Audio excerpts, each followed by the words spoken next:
এই প্রশ্নটি পাঠিয়েছে। বলেছেন করোনার দ্বিতীয় ঢেউ চলছে, যেটাকে সেকেন্ড ওয়েভ বলা হচ্ছে। ইতোমধ্যে সংক্রমণ অনেক বেড়ে গেছে এবং প্রতিদিন বাড়ছে, বিশেষ করে আমাদের দেশে। স্বাস্থ্যবিধি মানার ক্ষেত্রে এ মুহূর্তের জন্য ইসলামের কী দিক নির্দেশনা? ইসলাম তো শুধুমাত্র আসলে এই মুহূর্তের জন্য শুধু নির্দেশনা দিচ্ছে না। ইসলামের নির্দেশনা চিরন্তন এবং ইসলাম সব মহামারীর জন্যই চমৎকার দিক নির্দেশনা দিয়েছে। মহামারীর বাইরেও তো আমরা জানি যে মানুষ রোগে আক্রান্ত হচ্ছে, মানুষ নানা রকম ব্যাকটেরিয়া কিংবা ভাইরাসে আক্রান্ত হচ্ছে এবং ক্রনিক ডিজিজে আক্রান্ত হচ্ছে। ফলে ইসলাম এই নির্দেশনা মহামারীকালীন সময়ের জন্য যেমন দিয়েছে, ঠিক তেমনি মহামারীর বাইরেও স্বাস্থ্যবিধি মেনে চলার একটা চমৎকার নির্দেশনা দিয়েছে। মহামারীর সময় আমাদের আরও স্পেশাল কিছু নির্দেশনা থাকে, আমরা খুব সংক্ষেপে সেটা বলছি। আসলে এগুলো আলোচনা হয়ে গেছে আমাদের, তারপর আবার বলছি কারণ আমরা লক্ষ্য করছি ইতিমধ্যে মানুষের মধ্যে খুবই গাফলতি তৈরি হয়েছে। 2020 সালের মার্চে যখন এই রোগের আক্রান্তের খবর আমাদের কাছে প্রথম আসে এবং বাংলাদেশে লকডাউন শুরু হয়, তখন তো মাত্র অল্প কজন আক্রান্ত হয়েছিলেন, কিন্তু তখন মানুষের মধ্যে যে ভয় ভীতি আমরা লক্ষ্য করেছি সেটা ছিল এক্সেসিভ, অনেক বেশি। অনেকেই তার প্রিয়জনকে ত্যাগ করে চলে যেত, তাকে দেখাশোনা করতো না। অনেকেই প্রিয়জন মারা যাওয়ার পরে তার জানাজায় শরীক হতো না কিংবা তার দাফন কাফনে অংশগ্রহণ করতো না, অথচ প্রোটেকশন নিয়ে এগুলো করা যেত। সেটা যেমন অনেক বাড়াবাড়ি ছিল, অনেক বেশি ভয়, একদম সবাইকে ছেড়ে ছুড়ে একদম পালিয়ে যাওয়ার মতো। আর আজকে যখন এর সংক্রমণ একের পর এক বেড়েই যেতে থাকলো, তখন মানুষ লাপরোয়া, তারা কোনো ধরনের স্বাস্থ্যবিধি মানছে না। তারা মানুষের মধ্যে ঘেঁষাঘেঁষি করছে, জোর করে মোলাকাত করছে, হ্যান্ডশেক করছে, কাছে বসছে। আমাদের গণপরিবহনগুলোতে যদিও একটু ফাঁক ফাঁক করে বসার কথা, শারীরিক দূরত্ব রাখার কথা, সেখানে তারা সেগুলো কিছুই মেনটেন করছে না। রাস্তাঘাটে, বাজারে, এমনকি আমাদের যে অত্যন্ত পবিত্র সম্মানিত মসজিদগুলো রয়েছে, সেখানেও স্বাস্থ্যবিধি অধিকাংশ মানুষ মেনে চলছে না। এটা খুবই দুঃখজনক। ফলে আপনি যে আজকে প্রশ্ন করেছেন এই মুহূর্তের জন্য ইসলামের কী দিক নির্দেশনা, সেটা আমাদেরকে আবারও রিমাইন্ডার হিসাবে আসলে আলোচনা করতে হবে। আমরা সবই জানি, আল্লাহ সুবহানাহু ওয়া তাআলা বলছেন ওয়াযাক্কির ফাইন্না যিকরা তানফাউল মুমিনিন, আর স্মরণ করিয়ে দাও, কারণ স্মরণ করিয়ে দিলে মুমিনদের সেটা উপকারে আসে। ফলে রিমাইন্ডার হিসাবে আমাদেরকে সেটা একটু বলতে হবে।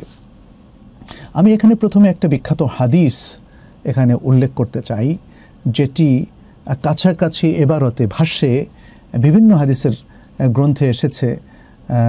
যেমন এই হাদিসটি আমরা দেখি যে বুখারী, মুসলিম সহ অনেকগুলো হাদিস গ্রন্থে, যেমন মুসনাদ ইমাম আহমদ, সুনান আবি দাউদ, সুনান তিরমিজি, সুনান নাসাই, সুনান আল বাইহাকি ইত্যাদি গ্রন্থগুলোতে এসছে কাছাকাছি এবারতে।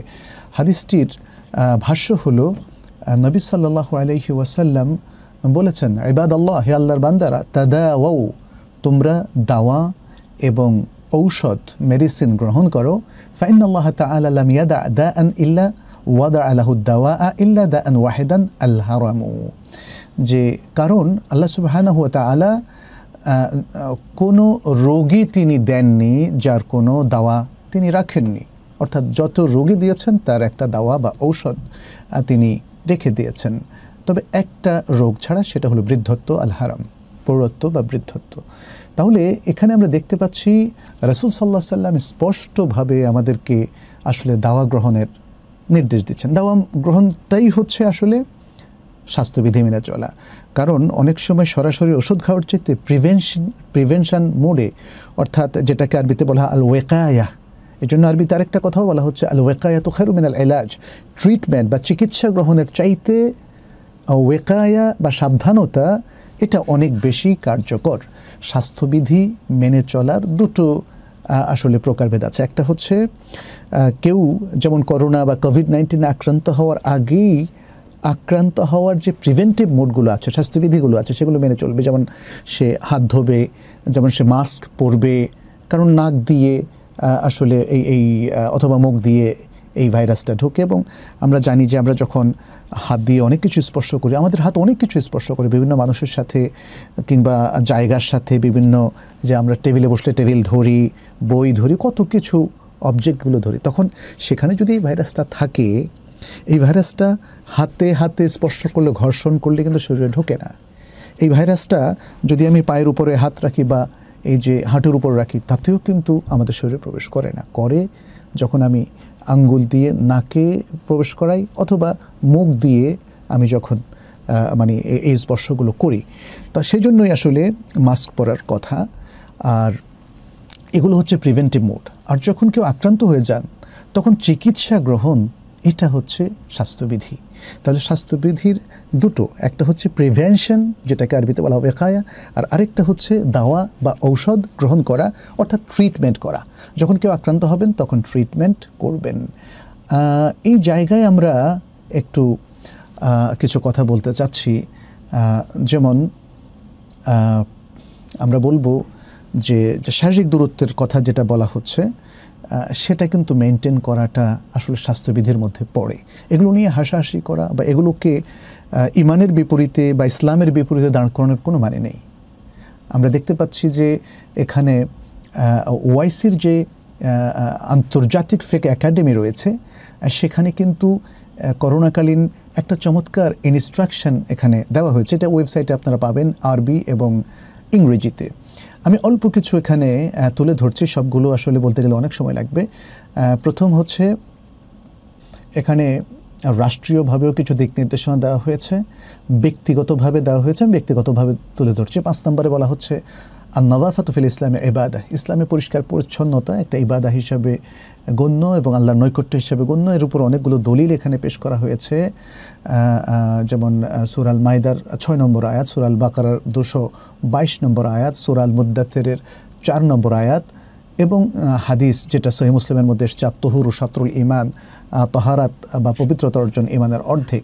তো সে দৃষ্টিভঙ্গি থেকে যদি আমরা তাহারাত সবসময় অর্জন করি, যেমন হাত ধোয়া থেকে আরম্ভ করে, আমাদের হাত ধোয়াটা কিন্তু আছে, সুবহানাল্লাহ। আমাদের এই 1400 বছর আগ থেকে নবী সাল্লাল্লাহু আলাইহি ওয়াসাল্লাম শিখিয়েছেন, ঘুম থেকে উঠেই 3 বার হাত ধুতে বলেছেন।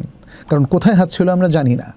এখনও এই করোনাকালীন সময় কোথায় যে হাত লেগে যাচ্ছে, যে না জানি যেখানে এই ভাইরাসটা ছিল সেখানে লেগে গেছে।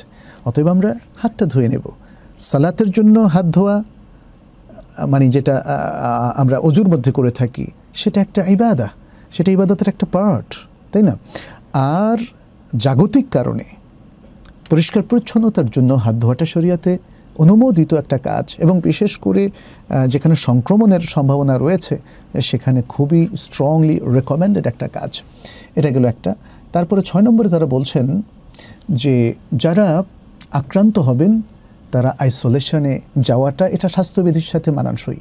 ফলে এই আইসোলেশন মেনটেন করে তিনি যদি ডাক্তারদের পরামর্শ মতো কয়েকদিন থাকেন, যেমন তারা 2 সপ্তাহের জন্য আইসোলেশনে থাকতে বলেন, সেটা শরীয়ত সম্মত একটা বিষয় এবং সেটাকে আমাদের আসলে ইগনোর করা ঠিক না।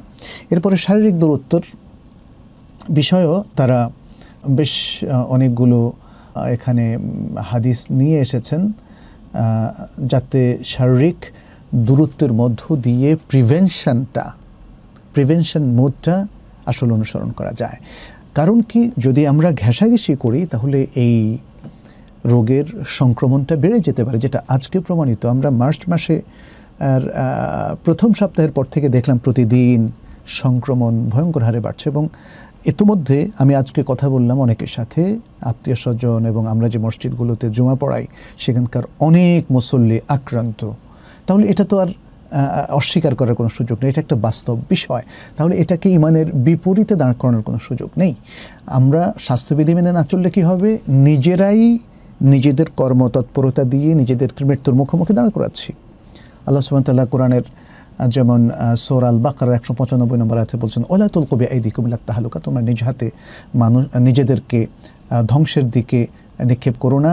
এবং সূরা নেসার 29 নম্বর আয়াতে বলছেন, ওয়ালা তাকতুলু আনফুসাকুম, তোমরা নিজেদেরকে হত্যা করোনা, এবং নবী সাল্লাল্লাহু আলাইহি সাল্লাম বলেছেন ইদা সামি'তুম বিত্তাউন বিআরদিন ফালা তাদখুলুহা, যখন তোমরা কোনো সমাজে তাউন মহামারীর কথা তোমরা শুনবে তখন সেই জমিনে ঢুকবে না, অর্থাৎ সেই জায়গায় ঢুকবে না।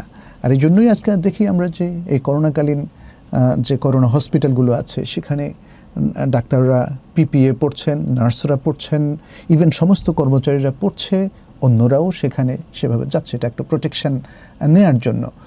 এই দেখা যাচ্ছে যে আগে এই ধরনের প্রোটেকশনের ব্যবস্থা ছিল না, ফলে বলা হতো যে তুমি সরাসরি ওই জায়গায় যেও না, কিন্তু এখন প্রোটেকশনের ব্যবস্থা আছে। বিশেষ করে চিকিৎসক এবং নার্সদের তো যেতে হয়, ফলে তারা ফুল প্রোটেকশন নিয়ে যাওয়াটা এটা শরীয়ত সম্মত। এভাবে একটু দূরত্ব মেনটেন করা যাদের মধ্যে সে প্রোটেকশনটা নাই, কারণ আমরা তো পিপিএ নিয়ে চলাফেরা করছি না বাসে, ট্রাকে কিংবা রাস্তায় কিংবা রিকশায়, ফলে আমাদের দূরত্ব মেনটেন করাটা এটা স্বাস্থ্যবিধি সম্মত, এতে শরিয়ার সাথে কোনো ধরনের সংঘর্ষ নেই। অতএব আমরা যদি এই বিষয়গুলো মেনে চলি তাহলে কোরআনেরই নির্দেশনা মানা হয়। কোরআন বলছে সূরা নিসার ৭১ নম্বর আয়াতে, ইয়া আইয়ুহাল্লাযীনা আমানু খুযু হিযরাকুম, হে ইমানদার লোকেরা তোমরা তোমাদের সতর্কতাকে গ্রহণ করো, সতর্কভাবে চলো। এভাবে আমাদের এই সতর্কতা আমাদের বাসায়, আমাদের বাড়িতে, বাজারে, রাস্তায়, অফিসে, আদালতে সবখানে জরুরি। এমনকি মসজিদেও আমাদের সতর্কতা জরুরি, যে ব্যাপারে আমরা অনেকেই ওয়াকিফাল না। মসজিদের কিছু ইস্যু নিয়ে হয়তো আমাদের মধ্যে হয়তো একাধিক মতামত আছে, বিশেষ করে যেমন সালাতের মধ্যে কি অনেক দূরে দূরে দাঁড়াবে কিনা ইত্যাদি, বা সালাতরত অবস্থায় মাস্ক পরবে কিনা ইত্যাদি। তো এই বিষয়গুলোতে ফিকহ একাডেমির যেমন ইনস্ট্রাকশন আছে, সৌদি আরবের উচ্চ উলামা পরিষদের ইনস্ট্রাকশন আছে, শায়েখদের বড় বড় শায়েখদের ফাতাওয়া আছে, স্থায়ী ফাতোয়া কমিটির ফাতাওয়া আছে। অতএব সেগুলোকে সামনে রেখে আমাদের মধ্যে যদি দ্বিমত থাকে, এগুলো ফিকহি বিষয়, এগুলো নিয়ে খুব বাড়াবাড়ি না করে আমরা যতটুকু সম্ভব আমাদের ইবাদতটাকেও সুন্দর রাখি, আবার আমরা স্বাস্থ্যবিধিও মেনে চলি, এতে কোনো অসুবিধা নেই। একটা জিনিস মনে রাখবেন যে যখন মানুষ কোনো বিপদে পড়ে, কোনো সমস্যায় পড়ে, তখন শরিয়ার বিধানটা আমাদের জন্য সহজ করার জন্য এক্সপান্ডেড হয়ে যায়। এটা একটা কায়দা ফিকহিয়া, ইদা দাকাল আমরু ইত্তাসারা ওয়া ইদা ইত্তাসারা দাক। যখন শরীয়তের কোনো নির্দেশ পালন কঠিন হয়ে যায় নানা রোগ ব্যাধির কারণে, অথবা জাগতিক কোনো সমস্যার কারণে, অথবা শারীরিক কোনো সমস্যার কারণে, তখন শরিয়ার নির্দেশনাটা ব্যক্তির সাধ্য অনুযায়ী করার জন্য এক্সপান্ডেড হয়ে যায়। আবার যখন আগের জায়গায় ফিরে যায়, অর্থাৎ সেই সমস্যাটা দূর হয়ে যায়, তখন নির্দেশ আগের মতোই আবার সীমাবদ্ধ হয়ে পড়ে। যেমন সেই আমাদেরকে বলছে দাঁড়িয়ে সালাত আদায় করতে, কিন্তু যদি আমি দাঁড়াতে না পারি, যে কোনো কারণে সমস্যা হয়েছে, তাহলে আমি বসে পড়তে পারবো। আর যদি বসে পড়তেও না পারি তাহলে শুয়ে পড়বো। সেটা সহিহ বুখারীর একটা হাদিস এসেছে, সাল্লি কাইমান ফাইন লাম তাস্তাতি ফাকাইদান ফাইন লাম তাস্তাতি ফাআলা জামবিন। একইভাবে শরিয়া আমরা দেখতে পাচ্ছি যখনই সিয়াম রাখাটা কষ্টকর হয়ে যায়, যেমন কেউ অসুস্থ হলো, এমনকি ছোটোখাটো অসুখও যদি হয়, তাহলে সে রোজা ভাঙতে পারবে। এবং সে যদি সাফারে বের হয় তাহলে সে রোজা ভাঙতে পারবে। ফামান কানা মিনকুম মারিদান আও আলা সাফারিন ফাইদ্দাতুম মিন আইয়ামিন উখর। এটা হলো রোকসা, এটা হলো রোকসা। অতএব কোনো সংক্রমণের সম্ভাবনা দেখা দিলে, কোনো মানুষ মানে স্বাভাবিকভাবে চলাফেরা করলে যদি সে বড় ধরনের ঝুঁকির মধ্যে পড়ে যায়, যে আমরা একটু আগে সূরা আন-নিসার ৭১ নম্বর আয়াতে দেখলাম, আল্লাহ তাআলা বলছেন, হে ইমানদার লোকেরা তোমরা সতর্কতা গ্রহণ করো, সতর্কতাকে অ্যাকসেপ্ট করো। অতএব সেভাবেই আমরা যদি চলি তাহলে আশা করি যে করোনাকালীন সময়ে আমাদের হয়তো অধিকাংশ লোক ভালো থাকতে পারে, কিন্তু আল্লাহ যার জন্য তাকদীরে রেখেছেন, তিনি যত সতর্কই হন না কেন তার এই রোগে ইনফেক্টেড হতেই হবে। আল্লাহ যদি তাকদীরে রেখে থাকেন, এটা কাদা এবং কাদারের সাথে, সেখানে আমাদের অসন্তুষ্ট হওয়ার কোনো কারণ নেই। আবার এটা বলারও কারণ নেই যে সতর্ক হয়ে কী লাভ হলো। কাদা এবং কাদার এটাতেও বিশ্বাস করতে হবে, সতর্কভাবেও চলতে হবে, এবং তারপরে আক্রান্ত হলে সেটাকে মেনে নিতে হবে। আক্রান্ত হয়ে মারা গেলে, মানে কেউ যদি বলেন আমি মানছি না, তো না মেনে কী করবেন? আপনি যদি মারা যান আল্লাহর কাছে তো যেতেই হচ্ছে। তাহলে কাদা এবং কাদার অর্থাৎ তাকদীরের সাথে রিলেটেড বিষয়গুলোকে ঈমানের সাথে সঙ্গতিপূর্ণ করেই মেনে নিতে হবে এবং কোনো ধরনের আফসোস করা যাবে না, কোনো ধরনের আল্লাহর উপর ক্ষিপ্ত হওয়া যাবে না। আবার পাশাপাশি একজন বুদ্ধিমান বিচক্ষণ মুসলিম হিসাবে, কারণ মোমেনদেরকে রাসূল সাল্লাল্লাহু আলাইহি ওয়াসাল্লাম বিচক্ষণ হিসাবে উল্লেখ করেছেন এবং ফিরাসাতুল মুমিনের কথা তিনি উদ্ধৃতি দিয়েছেন। ফলে এই বিচক্ষণতার সাথেই আমাদের চলাফেরা করতে হবে, স্বাস্থ্যবিধি মেনে চলতে হবে।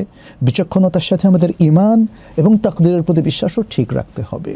এই সব কিছুর আলোকে যদি আমরা চলি, তাহলে আমাদের জীবন, আমাদের স্বাস্থ্য, আমাদের ঈমান, আমাদের আমল, আমাদের তাকওয়া সবই ঠিক থাকবে। মনে রাখবেন, অতি সতর্কতার কারণে ঈমান তাকওয়াকে বাতিল করা যাবে না। ঈমান তাকওয়া হচ্ছে আমাদের প্রধানতম সম্পদ। সেটাকে ঠিক রেখে স্বাস্থ্যবিধি মেনে চলবেন, তাতে দুনিয়া আখিরাতের কল্যাণ আমাদের হবে। আল্লাহ আমাদেরকে তৌফিক দান করুন।